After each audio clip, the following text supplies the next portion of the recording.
So here is our last tragedy, King Lear, the tragedy of King Lear. Its full title is my voice audible and the screen is being shared? Okay. ये 1604 to 1605 के round about लिखी गई थी। First folio में ही ये publish हुई थी। आपने बस ये याद रख लेना है कि फर्स्ट फोलियो का एडिशन हमने शेक्सपियर की एक तो ये बायोग्राफी में भी डिस्कस किया था कि इसकी डेथ के बाद इसके जो दो फेलो एक्ट्रेस थे, जॉन हिमाइनिश और हेनरी कॉन्डेल, इन दोनों ने इसके काफ़ी सारे जो प्लेस हैं उसको पब्लिश करवाया था इन 1623। अब इसका जो हीरो है हमारा वो किंग लेयर है, और इसके अलावा इसमें जो विलन है, क्लियरली विलन है वो गॉनवेल और रीगन है, और एडमिंड है। ये इसमें इंग्लैंड की वेरियस लोकेशंस इसकी सेटिंग है, और ये एक मिथोलॉजिकल लेयर ऑफ ब्रिटेन उसके ऊपर एक बेस किया गया है। शेक्सपियर ने वहाँ से ये कहानी ली है, जो कि एक प्री रोमन सेल्टिक किंग था। फर्स्ट सबसे पहले इसको सेंट स्टीफन डे पे परफॉर्म किया गया था। और शेक्सपियर की जितनी भी ट्रेजेडीज है ना, उन सब में 5 एक्ट्स हैं, चाहे वो हैमलेट हो, किंग मैकबेथ हो, या ओथेलो हो, या किंग लियर, सब में 5 एक्ट्स ही हैं। अच्छा, इस कहानी का आगाज इस तरह से होता है कि बादशाह होता है ब्रिटेन का, बहुत ये ओल्ड हो चुका हुआ है, और इस बादशाह के अंदर ना बस एक ही मसला है, वो ये कि इसको अपनी तारीफें सुनने की इतनी आदत है, इतनी आदत है कि जो बंदा इसकी तारीफ नहीं करता, इसकी खुशामद नहीं करता, इसकी चापलूसी नहीं करता, वो इसको जहर लगता है, चाहे वो इसकी अपनी बेटी ही क्यों ना हो। तो बस इसके साथ यही मसला है। अब ये कहता है मैं इतना ओल्ड हो चुका हुआ हूँ, इतना एजिड हो चुका हूँ कि just want to get rid of all the matters of the country, कि जितने भी मुल्क के हालात है ना, बस जो भी है जैसे भी है, I just want to get myself retired. और क्योंकि इसका बेटा नहीं होता, तो इसलिए ये कहता है कि बाद में भी इनको मसले ही बनने हैं, तो मैं अपनी जिंदगी में ही अपना किंगडम डिवाइड कर देता हूँ ताकि बाद में मसले ना हो। और इसके अलावा इसकी 3 बेटियां होती हैं। एक होती है गॉनरल, सबसे बड़ी बेटी, रेगन दरमियान वाली, और कॉर्डेलिया सबसे छोटी। अब ये दोनों ना बहुत ज्यादा इवल कैरेक्टर्स हैं, विलेनियस कैरेक्टर है, मुंह पे हो और बाद में कुछ और, इस तरह की बस ये बंदी हैं। और इसके अलावा ना इसका एक कोर्ट मेंबर है, एक नवाब है, जो कि किंग लियर के बहुत क्लोज है। जिस तरह से लेयर के साथ ये मसला है कि उसको सही गलत की इतनी पहचान नहीं है, यानी he is kind of bit fool, इतना कोई अक्लमंद बंदा नहीं है, ये सिर्फ खुशामद को पसंद करता है। तो ये जो अर्ल ऑफ ग्लुकेस्टर है ना, इसको भी अपने दोनों बेटों में से पहचान नहीं है कि कौन सही है कौन नहीं है। अब इसके 2 बेटे होते हैं, एक होता है एडगर, ये इसका फर्स्ट बॉर्न चाइल्ड होता है, और दूसरा एडमंड, ये इसका इलेजिटिमेट सन होता है। ठीक है, और ये एडमंड को ना मुसलसल ये बास्टर्ड कह रहा होता है, ग्लुकेस्टर्स बास्टर्ड सन इस एडमंड, मुसलसल यही कहा गया होता है। और जो ग्लुकेस्टर है ना, ये हर किसी के सामने ये कह रहा होता है कि इसकी जो एडमंड की मदर है, what kind of lady she was. ठीक है, तो अब जाहिर सी बात है, अगर आप एक बच्चे के सामने, एक तो उसको सबको पता है कि वो इलेजिटिमेट सन है, दूसरा उसको आप बास्टर्ड भी कह रहे हो, तीसरा आप उसकी मदर के बारे में सबके सामने बातें भी कर रहे हो। तो जाहिर सी बात है एडमंड को इसके बाद एडगर पे प्यार तो नहीं आएगा ना, उसको इस पे गुस्सा ही आएगा। तो इन दोनों, एडगर बहुत अच्छा है, बहुत एक नाइस हम्बल किस्म का बंदा है, लेकिन एडमंड इससे बहुत सख्त चिढ़ता है, क्योंकि इसके ख्याल में शायद अगर एडगर ना होता तो ग्लुकेस्टर इसको थोड़ी बहुत इंपॉर्टेंस दे देता। और इसके अलावा एक लेयर का एक बहुत फेथफुल दरबारी है, बहुत लायल दरबारी है, डेट इज कैंट, जो कि बाद में एक और नाम से आता है कयस या कायस, दोनों तरह से इसको पढ़ा जा सकता है। इसके बाद वो इसमें आता है। और फूल एक बहुत इंपॉर्टेंट कैरेक्टर है इसमें। ये फूल बस नाम का फूल है, असल में तो ये किंग लेयर से भी ज्यादा ज़हीन होता है। इसके अलावा ये जो गॉनरल है, इसका बंदा होता है एल्बेनी, ये जरा अच्छा होता है, काफी शरीफ किस्म का होता है। और जो ये जो रेगन है ना, ये खुद भी बड़ी बदतमीज होती है, और इसका बंदा इससे भी ज्यादा बदतमीज होता है, डेट इज कॉर्नवेल। और इसके अलावा ऑसवेल्ड, जो कि गॉनरेल का स्टीवर्ड होता है, और किंग ऑफ फ्रांस वगैरह, ये इसके इंपॉर्टेंट कैरेक्टर्स हैं। अच्छा, अब जो किंग लेयर है ना, ये हमने ये तो देख लिया कि ये बरतानिया का बादशाह है, इंग्लैंड का बादशाह है, और वो कहते हैं कि वो इतना ओल्ड हो गया हुआ है कि वो कंट्री के मामलात को मजीद नहीं संभाल सकता, और तो इसलिए वो चाहता है कि उसकी जो किंगडम है वो अपनी तीनों बेटियों में इक्वली डिस्ट्रीब्यूट कर दे। अब इसको चाहिए तो ये था ना कि वो सब में इक्वली डिस्ट्रीब्यूट कर देता, क्योंकि इसने इतने सारे दरबारी बुलाए हुए थे और काफी सारे लोग उसने जमा किए हुए थे, इसके जो अर्ल्स हैं और काफी सारे और लोग, even king of France was there, और ये जो कॉर्डेलिया का सूटर होता है वो भी वहां पे होता है।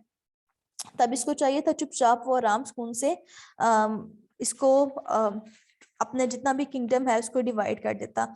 लेकिन हमने कहा कि किंग लेयर की एक बहुत बुरी आदत है, वो ये कि उसको शामत चापलूसी बहुत पसंद है और अपनी तारीफें सुनना बहुत पसंद है। तो कहता है कि बस मैं अपनी इस तरह से मैं अपनी किंगडम डिवाइड करूंगा कि जो बेटी मेरी सबसे ज्यादा मेरे से प्यार करती होगी मैं ना उसको सबसे ज्यादा अपना हिस्सा दूंगा। तो अब सबसे पहले तो गॉनरल से पूछता है कि how much you love me. तो इसके बाद गॉनरल कहती है कि बस इतना मैं आपसे प्यार करती हूँ कि यूनिवर्स में कोई भी चीज ऐसी नहीं है जिसे मैं इतना प्यार करती हूँ जितना मैं आपसे करती हूँ। And I can actually sacrifice for each and everything in the universe for you. तो बस किंग लेयर तो बस सेवंथ स्काई पे पहुंच जाता है। वो कहता है कि बस मेरी सबसे अच्छी वाली बेटी तो यही है। तो उसको काफी सारा किंगडम वो किंग गॉनरल को दे देता है। इसके बाद नेक्स्ट ड्रैगन आती है, तो ड्रैगन भी इसी तरह का चापलूसाना किस्म का जवाब देती है जो कि उसको बहुत पसंद आता है। अब इसके बाद जो सबसे इनकी अच्छे वाली बेटी होती है डेट इज कॉर्डेलिया, और ये किंग लेयर को पसंद भी बहुत होती है और ये इन सब में से अच्छी भी होती है। वो उससे पूछता है कि how much you love me. तो वो कहता है I love your majesty according to my bond no more nor less. अब उसके ये जो वर्ड होते हैं ना, according to my bond no more nor less, अब इसको देख के ना किंग लेयर को बड़ा गुस्सा आ जाता है कि ये मुझे क्या कह रही है। दरअसल कॉर्डेलिया ने तो अपनी तरफ से बिल्कुल सच बोला था कि योर मैजेस्टी मैं आपसे इतनी मोहब्बत करती हूँ जितनी कि एक बेटी को एक बाप से होती है, ठीक है, और I am like sincere with you. लेकिन इसको पसंद आते हैं जवाब गॉनवेल के और रेगन के, जो से कहती हैं कि वो बस कायनात में हर चीज से ज्यादा लेयर से प्यार करती हैं, हालांकि वो असल में नहीं करती होती, और कॉर्डेलिया असल में करती होती है लेकिन वो अपने वर्ड्स के थ्रू, क्योंकि वो जरा इंट्रोवर्ट बंदी होती है, वो इतनी एक्सप्रेसिव नहीं होती है, तो वो इतना एक्सप्रेस नहीं करती है। अब किंग लेयर को उसका ये जवाब सुन के इतना गुस्सा आता है कि वो कॉर्डेलिया को डिसओन कर देता है। उसको कहता है कि मैंने अपनी प्रॉपर्टी में से तुम्हें एक फूटी कोरी भी नहीं देनी, और इसके बाद इवन वो इससे कहता है कि शादी के लिए मैंने इसे जहेज भी नहीं देना। तो उस टाइम कॉर्डेलिया के दो सूटर्स होते हैं, एक तो ड्यूक ऑफ बरगंडे होता है और दूसरा किंग ऑफ फ्रांस होता है। अब ये जो ड्यूक ऑफ बरगंडे होता है, जब उसको ये पता चलता है कि कॉर्डेलिया को तो कोई जहेज ही नहीं मिलना, तो वो इनकार कर देता है। वो कहता है कि बस ठीक है, मैंने इससे शादी नहीं करनी है। लेकिन किंग ऑफ फ्रांस उसको रियलाइज होता है कि जो कॉर्डेलिया है she is quite loving caring kind और बड़ी एक जेन्युइन किस्म की लेडी है, तो वो इससे शादी करने के लिए तैयार हो जाता है।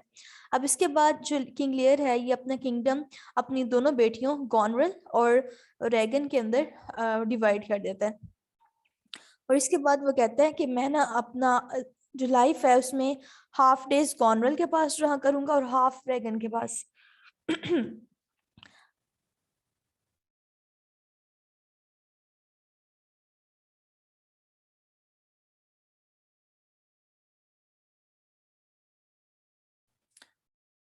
Sorry for the interruption.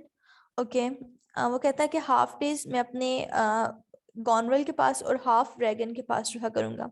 अब जो किंग लेयर है वो होता तो किंग ही है भाई। अब वो इतने शहाना मिजाज से इसके बाद कैसे रह सकता है जिसने अपनी सारी जिंदगी बहुत शहाना अंदाज में गुजारी हो।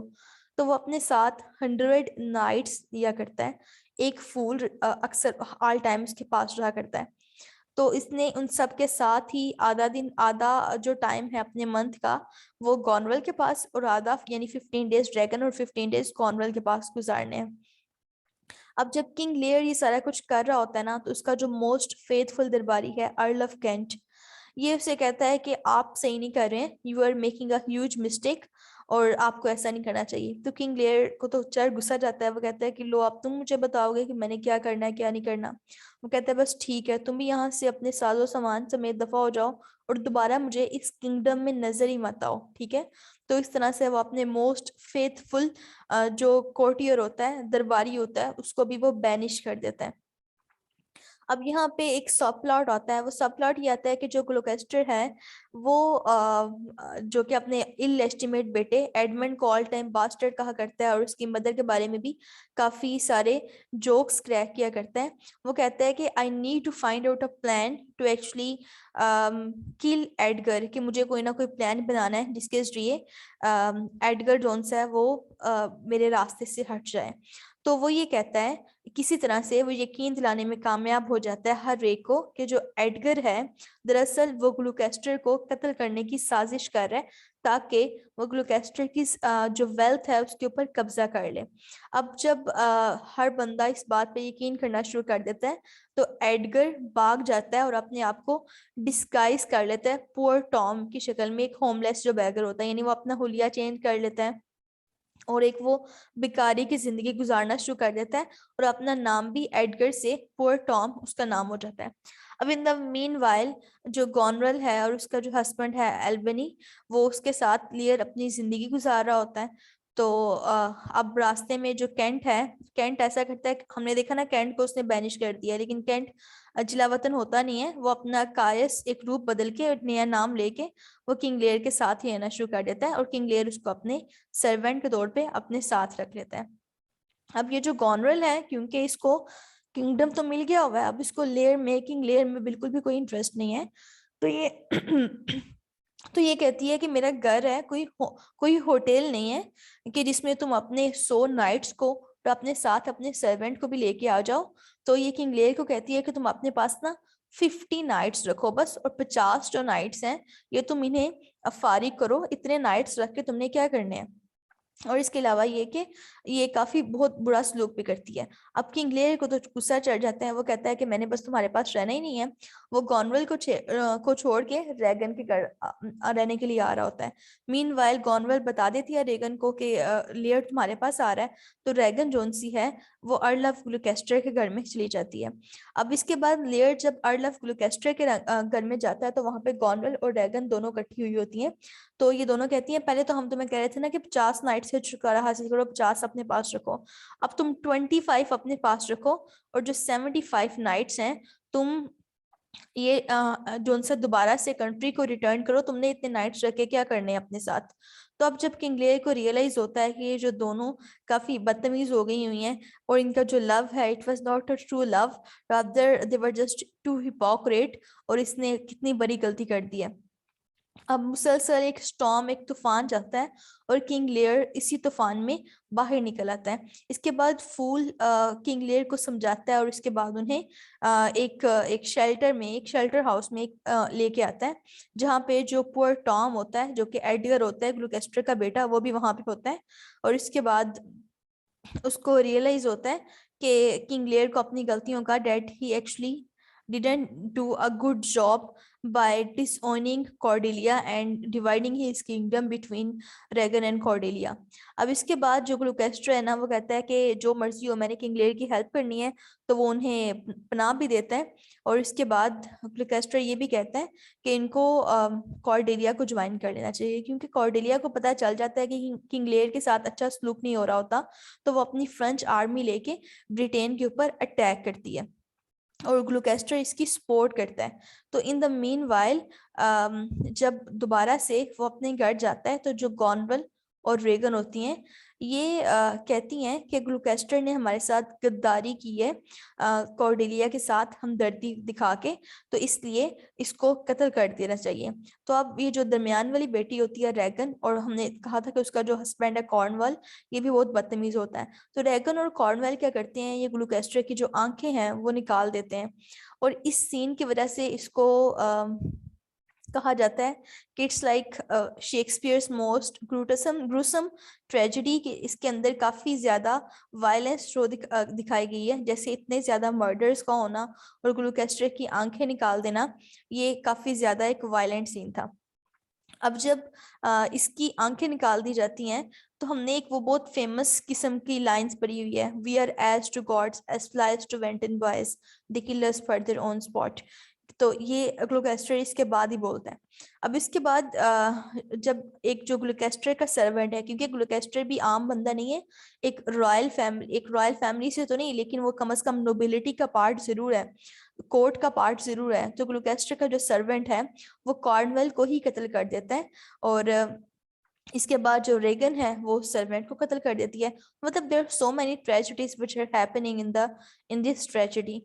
अब इसके बाद जो एडमंड है वो गॉनरेल के घर जाता है, और इसके बाद जो एडमंड है यानी ग्लुकेस्टर का इलेस्टिमेट बेटा, he started having affair with Goneril, ठीक है। और इसके बाद जब गॉनवेल और एडमंड को ये पता चलता है कि जो रेगन का हस्बैंड कॉर्नवेल था उसकी डेथ हो गई हुई है, तो गॉनवेल को इस बात की टेंशन लग जाती है कहीं रेगन एडमंड को अपने जाल में फंसा ना ले, क्योंकि Edmund at the same time दोनों बहनों से, गॉनवेल और रेगन दोनों से अफेयर चला रहा होता है, और दोनों ही एडमंड को पसंद कर रही होती हैं। अब इसके बाद जो ग्लुकेस्टर है जब वो ब्लाइंड हो जाता है तो वो चाहता है कि बस वो सुसाइड कर ले, तो इसके बाद उसको उसका बेटा एडगर ही मिलता है। तो एडगर उससे कहता है कि ठीक है आप कर लें, क्योंकि वो उसे कहता है कि तुम मुझे बस किसी पहाड़ की चोटी पे फेंक आओ ताकि मैं सुसाइड कर लूं। तो इसको एडमंड ऐसा करता है कि इसको थोड़े से डिस्टेंस पे ऊपर करता है, और उसके बाद वो जब थोड़े से डिस्टेंस से नीचे गिरता है तो डेफिनेटली थोड़े से डिस्टेंस से नीचे गिरने से आप मरते तो नहीं है। तो एडमंड उसे कहता है कि इसका मतलब है God doesn't want you to die. तो ये एक स्पिरिचुअल साइन भी है, और आप अब खुदकुशी का ख्याल निकाल दें और आप दोबारा से जिंदगी की तरफ सोचें। दूसरी तरफ ये जो ग्लुकेस्टर है इसको गॉनवेल ये ऑर्डर देती है कि इसको कत्ल कर दिया जाए, तो ये अपने एक सर्वेंट ऑसवर्ल्ड को ये ऑर्डर देती है। ऑसवर्ल्ड कत्ल करने के लिए जाता है, लेकिन जो एडगर है जिसने अपना बेस बदला हुआ है जो कि टॉम के रूप में है, वो इंटरवीन करता है और इसके बाद उसी को ऑसवर्ल्ड को मार देता है।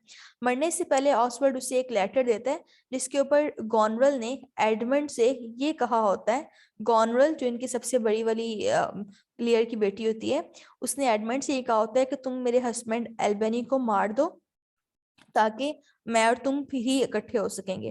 तो मतलब she is planning to kill her own husband to get marry with Edmund. तो यहाँ से हम देख सकते हैं कि इन बहनों का ये जो फर्स्ट दो बहनें हैं इनका क्या लेवल है।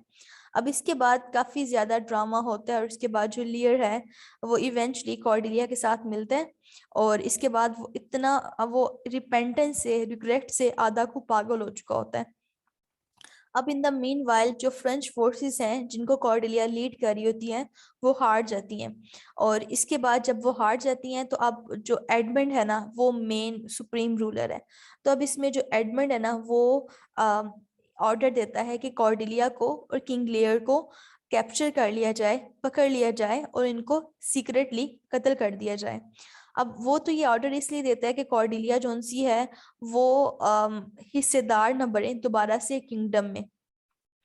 अब इन द मीन वाइल जो लियर और कॉर्डेलिया है ये लोग प्रिजन में आपस में रिकॉन्साइल करते हैं, और इसके बाद एल्बनी जो कि गॉनरेल का हस्बैंड होता है उसको पता चल जाता है कि जो इसकी जो वाइफ है Goneril she was having an affair with Edmund उस लेटर की बेस पे। तो ये एडमंड को कहता है कि इसको गद्दारी के इल्जाम में गिरफ्तार कर लिया जाए, कि एक तो इसने उससे कत्ल करने की प्लानिंग की, दूसरा ये कि उसने उसकी वाइफ के साथ ही अफेयर चलाया। लेकिन इससे पहले कि एडमंड को जेल में लाया जाता, एडगर आता है, और इसके बाद एडगर और एडमंड इन दोनों की आपस में फाइट होती है। और एडगर जोन सा एडगर इसका बड़ा ग्लुकेस्टर का बड़ा भाई, यानी कि दोनों भाई होते हैं, एडगर अपने भाई को मर्डर कर देता है। और इसके बाद जो गॉनरेल है उसको ये खतरा होता है कि कहीं उसकी जो बहन है रेगन वो शादी ना कर ले एडमंड से, तो गॉनरेल खुद रेगन को पॉइजन देती है, जहर देती है, जिससे रेगन भी मर जाती है। तो इसका मतलब बहुत लोग मर रहे हैं, आपने बस ध्यान रखना है कौन कौन मर रहा है, कहाँ कहाँ मर रहा है, क्योंकि ये मरने वाले सीन मतलब मरने वाले बंदे कौन से हैं वो थोड़े थोड़े हमने याद रखने हैं। अच्छा, इसके बाद ये जो एडगर है वो अपनी आइडेंटिटी को रिवील करता है ग्लुकेस्टर के सामने, दरअसल मैं आपका बड़ा बेटा था जिसको आपने डिसोन कर दिया था। तो ग्लुकेस्टर शॉक के मारे वो उसको अटैक हो जाता है, हार्ट अटैक हो जाता है, वो भी मर जाता है। अब इसके बाद जब गॉनरेल को ये पता चलता है कि एडमंड भी मर गए, एल्बनी को मेरी रियलिटी के बारे में पता चल गया, वो भी सुसाइड कर लेती है। अब इसके बाद एडमंड भी मर गया भाई, कॉर्नवेल भी मर गए, रेगन भी मर गए, ग्लूकेस्टर भी मर गया। और जो एडमंड है, इसने मरते मरते ये ऑर्डर दे दिया था कि कॉर्डेलिया और किंग लेयर को भी मार दिया जाए। तो अब मरने से पहले वो ये कहता है कि मैंने भाई ऑर्डर्स दे दिए हैं, अगर उनको बचाना है तो जाके बचा लो, लेकिन बहुत लेट हो चुका होता है अब। जो एडमंड है, उसके जो उसने जिस बंदे को कहा होता है कि तुमने कॉर्डेलिया और लेयर को मारना है, वो कॉर्डेलिया को मार चुका होता है, किंग लेयर बच जाता है। और इसके बाद किंग लेयर अपनी जो डेड डॉटर है यानी कॉर्डेलिया, उसको अपनी बाजुओं में उठाए आता है। और उसके बाद जब उसको ये रियलाइज होता है व्हाट ही हैज डन, तो वो भी बस मर जाता है। अब इसके बाद दो बंदे हमारे पास रह गए हैं, एल्बनी और एडगर और कैंट। तो जो एल्बनी है, जो कि गॉनरल का हस्बैंड होता है, वो कैंट से कहता है और एडगर से कहता है कि तुम लोग तहत संभालो क्योंकि मुझे तो इंटरेस्ट नहीं है। तो कैंट कहता है मुझे भी कोई इंटरेस्ट नहीं है। कैंट कौन? वो जो इसका फेथफुल दरबारी है। और इसके बाद इसके डिफरेंट वेरिएंट्स हैं। क्वार्टो वेरिएंट जो पब्लिश हुआ था, इसमें एल्बनी, और जो फोलियो वर्जन पब्लिश हुआ था, इसमें जो एडगर है, he became the new king. तो ये डिफरेंट वेरिएंट्स में इन दोनों में से कोई एक, एल्बनी या एडगर में से कोई एक किंग बनता है। So that's the end of the story. यही सारा कुछ होता है किंग लेयर में। अब इसमें जो किंग लेयर की जो ट्रेजिक फ्लॉ होता है, डेट इज फ्लैटरी, कि उसकी जो ब्लाइंडेड जजमेंट होती है, उसका जो ह्यूबरस होता है, उसकी जो इजीली जो फ्लैटर होने की नेचर है, दरअसल वो सारी की सारी ट्रेजेडी को उबारती है। और इसके अलावा किंग लेयर का लैक ऑफ सेल्फ नॉलेज, ये भी उसे पुअर डिसीजंस की तरफ ले जाता है। तो ये सारा उसका जो हमार्शा होता है, they it become the main cause of the tragedy. पहले पहले तो ये ट्रेजेडी बहुत फेमस थी, लेकिन इन द सिविल वॉर, इसके बाद जब हुई थी, तो तब ये लोगों ने कहा कि किंग लेयर बहुत वायलेंट है, इसमें इतना कुछ डिप्रेसिंग हो रहा है, that the people stop liking it at all. लेकिन इसके बाद ये जब वर्ल्ड वॉर्स में लोगों ने इतनी तबाहियां देखी, तो इसके बाद उन्होंने किंग लेयर में जो तबाहियां थी उसको भी एक्सेप्ट कर लिया, and it became again famous. So that's all about King Lear. If you have any question related to it, you can ask me.